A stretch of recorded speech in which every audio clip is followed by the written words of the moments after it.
মায়ের এই বিরাট অসুস্থতার কথা শোনার পরে ইচ্ছে হয় মাকে যেন সারাক্ষণ আমি জাপটে ধরে রাখি। মার থেকে যদি আরও কিছু শিখতে পারতাম, মাকে যদি সর্বক্ষণ পাশে পেতাম, আরও যেন ভালো লাগতো। আসলে আজকে জানো তো কিছুই না বলে ডিরেক্টলি চলে এসেছি মার অফিসে। মা কিছুই জানতো না, বাবাও বাড়িতে আছে, তারাও সারপ্রাইজটা দেখতে থাকো আমার সঙ্গে। আর আমাদের ফ্যামিলিতে নতুন মেম্বার, ভাই নিল আর্টিকা গাড়ি। ওই যে খুব খুশি মনে বসে আছে আরেকদিকে মা ওখানে দাঁড়িয়ে আছে।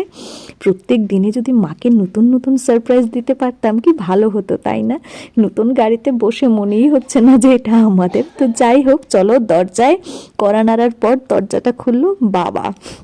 বাবা তো দেখে অবাক, তবে বাবা নাকি ছাদ থেকে উপর থেকেই যখন আমি এসেছি তখনই দেখে ফেলেছেন। যাই হোক, বাবাকে অনেক দিন পরে জড়িয়ে ধরে যেন স্বর্গ ফিরে পেলাম।